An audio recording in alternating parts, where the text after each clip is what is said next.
Verbally Effective Podcast, episode 41. Your double E, Ina Esco, in the studio.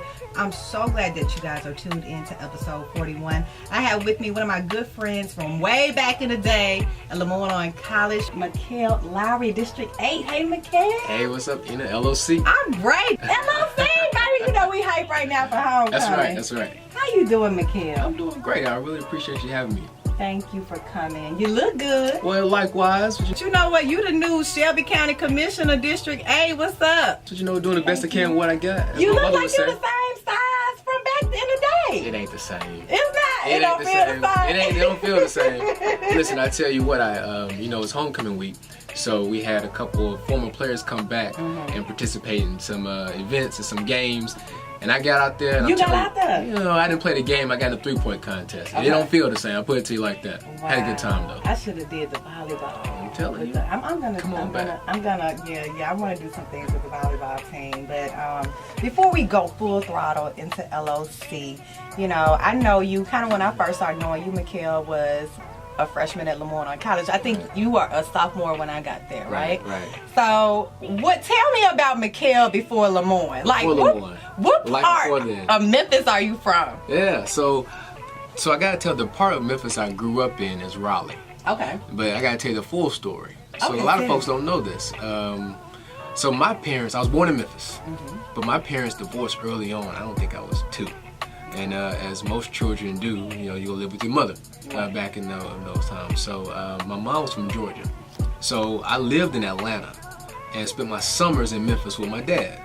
So I went to school and all that kind of good stuff in Atlanta. And then in high school, I decided I wanted to come stay with my dad.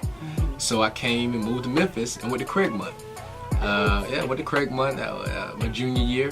But wanted to play basketball, wanted to continue to do all those things. So I ended up going back to my school in Georgia for my senior year. No, you did not. There. I did, but it brought me right back to Lemoyne because thankfully because of that, I got a little basketball scholarship at LOC. Did you have intentions on going to Lemoyne the whole time, or did it just happen like that? It happened like that. I tell you, I had the full story. I thought I was going to Morehouse. Okay. That was my goal. That was my plan. I got accepted in the Morehouse, but they only want to give me a partial scholarship. Oh yeah. And Lemoyne Owen College want to give me a full scholarship. Right. Look, that's what I was doing. And my parents told me that I had to pay for 1/3 of my college. They said, you know, you got to figure out a way to pay for something. I was like, okay. I think we're going to take this full scholarship at Lemoyne Owen College, which would have been one of the best decisions I could have made. So that's how I ended up. Yeah, and you were a business major like myself. That's right. And you know what? You were always business oriented. Like, you kind of like took control of situations, I remember. Like, student government as well. I remember, Mickell. I tell you, you're going way back with all that kind of stuff. I know, but it's so good to reminisce, especially around homecoming time. You know, you were an athlete, I was an athlete. You pledged Big Money Beta Mu Kappa Alpha Psi. I know you're still close to your frat brothers. We can't help but be close. You know what that's like. We went to a small school, so our chapter's small, so I'm looking forward to seeing a lot of brothers this weekend. How did y'all get the name Big Money? You know what? Yeah, I can tell. You know what? From what I've been told, it came from a line back in the 70s. And, you know, they were always known for throwing parties and doing a lot of things on campus. And you know, they were packed. And so I think they just came up with like, hey, we're making all this money, these parties, we Big Money Beta Mu, and I think it just stuck. Now, you know what, the thing is, you asked 5 of us that, we probably all have 5 different stories, but, you know, it just keeps growing and growing, so we just held on to it. Okay, Big Money Beta Mu, like, you know, this is sticking in my head right now, but other things sticking in my head were your champagne sprees at the River Mart. Oh, listen to you. We had fun. We had a good time when we was at Lemoyne. Do you remember when Mickell Jordan came to us? Yes! I took a picture with we Mickell still Jordan. got those pictures. He's a new. He is a new. Do y'all still keep in touch? Like, how did y'all get Mickell Jordan? He was hot back then. It was the craziest thing. So Mickell was in town, already performing someplace else. We were having an event, and you know us, we were a little young and cocky. Yeah. Basically, my line brother just stepped to him.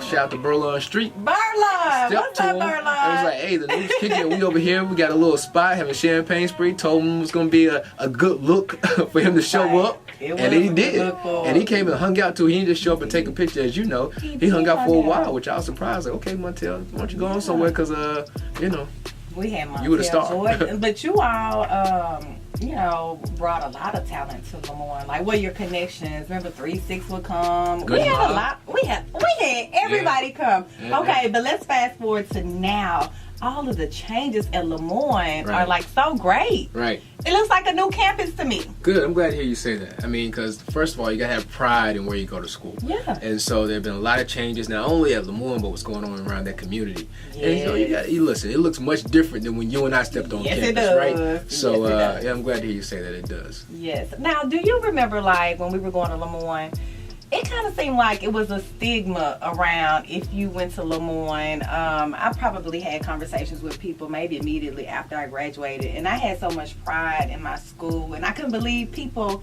had this perception as if, you went to Lemoyne, so what? Like, Right. And did you ever go through that? All the time. Really? All the time. In fact, I speak to people and they're like, "You went to Lemoyne?" They can't believe it. Mr. I'm Commissioner like, went to Lemoyne. Yeah, I did. Right. But I think that kind of built character for us. Yeah. Because it always put a chip on my shoulder. Because I felt I could compete with anybody. So if I was going in for interviews or internships, I wore that proudly, and then knew that I was going to have an uphill battle. So I made sure I was beyond prepared. And I think that's what Lemoyne does for you a little bit. So it's that secret that you and I know, that alums know, that maybe that the outside world doesn't know about. The close connection and what happens for you when you go to Lemoyne College. I agree with that. I like how you said that, because I really feel what you just said.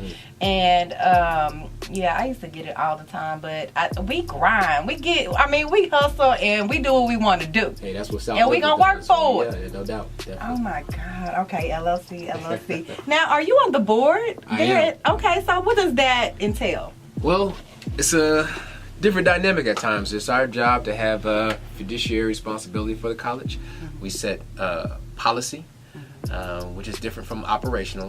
The president of the college is responsible for the day-to-day operations of the school.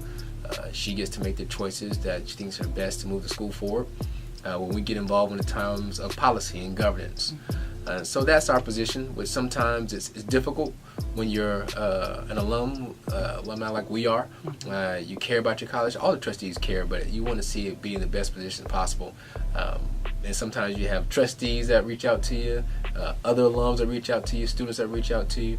But I'm proud to be there. Pulling you in different directions. Definitely, because because sometimes change is slow. And I remember when we were there, we wanted things right now, right then and there.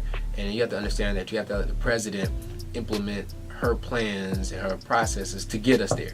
And sometimes it takes a little bit longer than some people may want. But that's the way change happens. So sometimes you have to sit back and just hope for the best when it comes to those things. And then she's doing a good job. So yes, she is, my soror. That's right. That's right. How is she doing? I haven't seen her in a while. I think saw her that's last homecoming. She's been busy. We've had a lot of new hires at the college. Oh, really? Yeah. A lot of new professors? Well, we've got some new professors. We got new people in the administration that she's recently hired. So she's been busy. And again, she has a plan that she's trying to fulfill. So she's doing a lot of work. Okay. Well, if y'all need any help with anything, let me know. I'm going to get you over there now, put you to work. Work? Look, I'm ready. I'm ready. Like, at this point in my life, that's what I really want to do. Good. So I'm ready to Good. go. Right. Now, when you graduated from Lemoyne, what was life like? Life was good back then. Good. I know, right? Look, you got me thinking about another time, day and time of my life. I know that's about like 20 years ago. Look, life was good. I graduated from Lemoyne. I had a job already waiting. I interned with FedEx my senior year. So I had a job at the time. Stayed had a nice little apartment downtown. So I thought I was somebody when I graduated from Lemoyne. Life was good. Yeah. And so did you start in sales with FedEx? Oh, no. Actually, an intern with the marketing division. Okay. And so, in fact, if you told me I'd been in sales, I'd have laughed at you. But I started with the company in marketing. Did about 2 years there in marketing, and our company likes to do a lot of reorganizations. So they reorged our entire group over into IT to automate some things we were doing. So I became a project manager in IT for about 4 or 5 years. Yeah, believe it or not. Yeah. Okay. Yeah. But that wasn't my passion. That wasn't where I was using my talent. So, and then that's what led me into the sales side of things, which is basically about building relationships at the end of the day. So, it really is. But you know what? Marketing and sales go hand in hand. They do. So you were probably, just getting the experience you need to go ahead and get into that big sales role? Oh, it's been good. It was a good preparation for that. I also see that you were actually recognized by the Memphis Journal for the Top 40 Under 40 award. When was that? Wow, that was a couple years ago, at least 3 years ago now, I believe. I was proud to do that. Memphis Business Journal did Top 40 Under 40, and I was happy to be considered. And I think, but you know what? I owe that to Lemoyne Owen College. Because, why do you say that? Well, because the reason why I was considered at that time is because I used to be National Alumni President, as you know, Lemoyne Owen College. My community working while I was doing at Lemoyne that had people say, hey, maybe you should be considered. I'm so proud of you, Mickell. I got another accolade I want to say. Ebony Magazine's Top 30 Under 30. Ooh, in your 30s. It was like, Ebony. Look, it feels so long ago now. It feels so long ago. But I was happy about that too. Wow. Shelby County Commissioner. Hey, what does that mean, Mickell? What do you do? Well, let me tell you first about what District 8 is. So District 8, if you start up, I start up north and come down. So it takes in a little bit of Fraser. It comes down, grabs all of downtown, Central Gardens, then takes in a good portion of South Memphis, also where Lemoyne Owen College is in District 8. So I was excited and proud to represent the area that Lemoyne is as well. So so we're responsible for a lot of the funding that goes on for the county, most of it as well. The legislative body of the county is a little bit different from the city. City of Memphis, the mayor has a signature authority on pretty much what he wants to do as far as contracting. That's not the case with the county. All that stuff over a certain dollar amount has to come to the county commission. So we're responsible for approving a lot of funding. And also we're responsible for the unincorporated areas of the county. Okay. Police, fire, responsible for healthcare in the county. So a lot goes on with it. So you all make a lot of heavy decisions. We do. How long is the term? 4-year terms. 4 years. Yeah. Oh, okay, little Obama. You got 4 years. Look, okay, so we have the midterm elections coming up. Right. So is that like, a hot topic for you even in politics? Are you always getting with your constituents or your, fellow commissioners? Is that always what's the buzz right now due to, it's right around the corner, November? Right. So. Yeah, definitely. We hear from our constituents all the time about, what should we vote on, especially right now because there are 3 referendums on the table. So I'm so glad you're bringing this up. So remind everybody that early voting is going on right now. Early voting means you can go vote anywhere. So of course, in the election day is November 6th. So get out there and go vote. But it's our responsibility to make sure we're keeping the public informed. People call all the time and say, hey, I don't understand what this referendum means. What should I do? At a high level, what are the 3 referendums? All right, so there are 3 referendums on the table.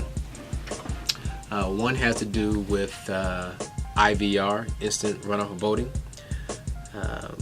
This was voted on by the citizens of Memphis 10 years ago when we had the Charter Commission.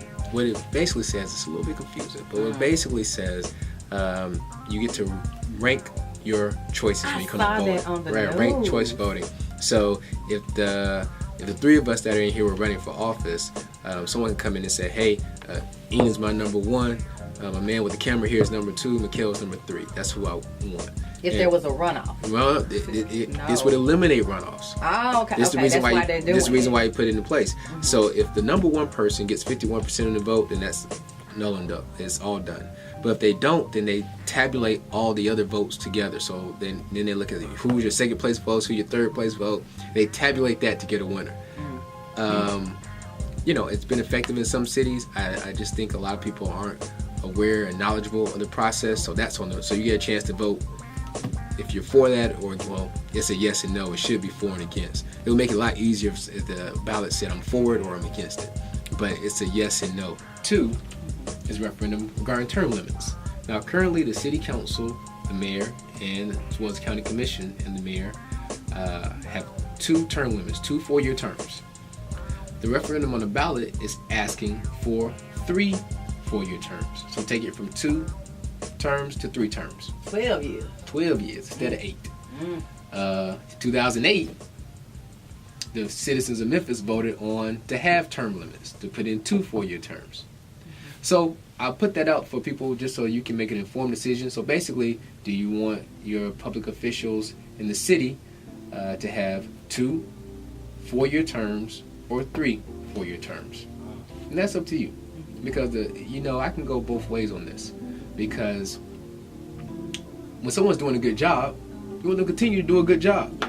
If someone's doing a good job at their employer or whatever it may be, you want them to continue to do a good job for you. But at the same time, we have some people who stay around too long. And that's why people think you need term limits, because they stayed around too long. Maybe they didn't mentor some of the younger people that was coming up. So therefore, you say, you know what, the only way we're going to get rid of some of these folks if they have to leave. So that's up to the voters to decide on what they want to do. Because I can go back and forth. Listen, I wish I could give our President Obama a 3rd term. I wish I could do that. So, It needs to be an executive order issue right now for that. But okay, what's the rest of it? And the last one, would eliminate runoffs. Okay. So that would just mean the person who gets the most votes in the election for the district seat will win. Now, I'm a little bit against that one. Well, let me tell you why. The reason why people want to get rid of runoffs is they say people don't show up. Well, that doesn't mean the process is bad because people don't show up. People need to be more informed and get more involved, and that's incumbent upon us to do. But let's say, for example, there were 15 people in a race. People don't even know half the time who were running anyway. Really? But let's say there's 15 people in a race. And we're talking about single member. We're not talking citywide stuff. We're talking district stuff, right? So smaller areas. There's 15 people in the race, and the person with the most votes wins. But they only got 20% of the vote. I don't think a person should represent that whole area with only getting 20% of the vote. So what happens now, if there are 15 people in the race, then the top 2 go to a runoff. So you only get to choose between 2 people. Okay. To me, that's a much easier decision for people to make instead of saying, there's 15 people in that race. So therefore, people say we need to get rid of runoffs, or the proponents say we need to get rid of runoffs to save money. I don't ever want to hear us talking about saving money when it comes to elections. We need to spend more money on elections. Okay. We need better machines. Polls need to be open longer. We need to find a way where we can do early voting throughout the entire election. It doesn't make any sense why you can early vote at a certain time, but election day you gotta go to a certain space. Exactly. So for me, we need to be spending more money on elections to make it easier to inform the public. So that's why I stand on runoffs. I think people need to be able to make a choice between the top 2 people because, listen, I get a little skeptical sometimes. I don't, you don't think this will happen, but somebody could say, hey, we're just going to put all these people in a race. And the person with the most recognizable name will win. Now, you would think I'd be okay with that. I got a recognizable name. But that's not what's good for the public. Does referendum 3 kind of parallel with 1? It does. Okay. You're exactly right. So if 1 passes, then 3 automatically goes away because we'll be using this ranked choice system.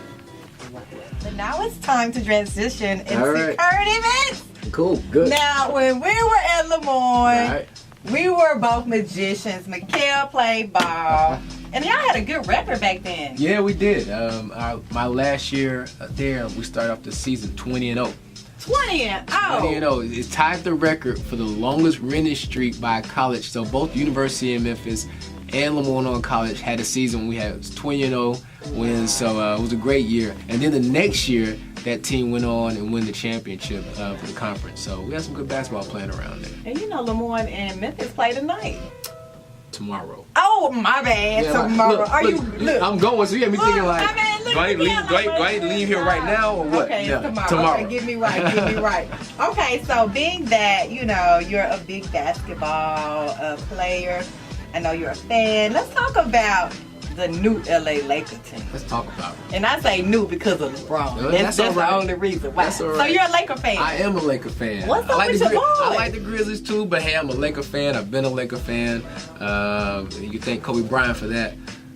We struggling right now. Why? You think they just gotta figure it out? I think he's got to figure out in jail. They should have won the other night. I watched that game as overtime. LeBron missed 2 free throws at the end, but hey.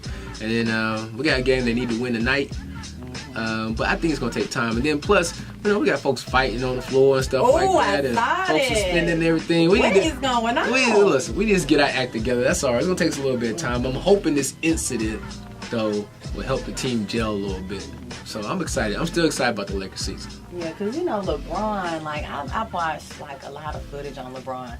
He seems just like the model leader of the team. Do you think he's the new leader of the? Well, who was the old leader? That's right. LeBron. We didn't have one. Oh, so, yeah, when I think about and it. the fact that it's funny to say this because we're much older than that, but the fact that he's 33, I think he's the oldest player on that team, and plus he's the best player in the league. So definitely he's a leader. I'm excited about what he's going to bring to the team. Listen, we should have a shot to win every game as long as he's on the floor. We're just not doing it right now. So I think it's early. I don't think it's too early to hit the panic button just yet. I think we'll be all right. What you think about Lonzo Ball? His daddy, he's not saying too much. Ain't he quiet? He's quiet in the room. Man, that man's so quiet right now. Look, good. LeBron shut it down. Good. Because I got tired of hearing his dad talk all that stuff. And plus, his son needs to show up on the court. And I think he'll have a better year, too. He didn't have a bad rookie season. What happened is his dad talked so much about him that his expectations were through the roof. So people look back at him and call him a bust almost. Like, no, he had a solid rookie season. I mean, people have won Rookie of the Year with his type numbers. So I think he had to say, hey, Dad, look, chill out.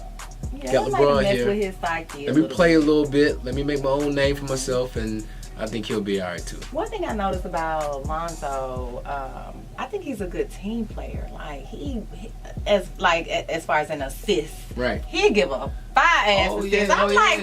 Boy, he's a pass-first type of player, and I think that's why he's glad to play with LeBron. Because LeBron, even for how great he is still a pass-first player. LeBron is? Yeah, LeBron. That monster on the court? I'm telling you, he much rather pass and get other people involved, which is good. But sometimes you got to know when to take over. I think he has that now, though. So you think LA going to win the championship this year? I want to say yes.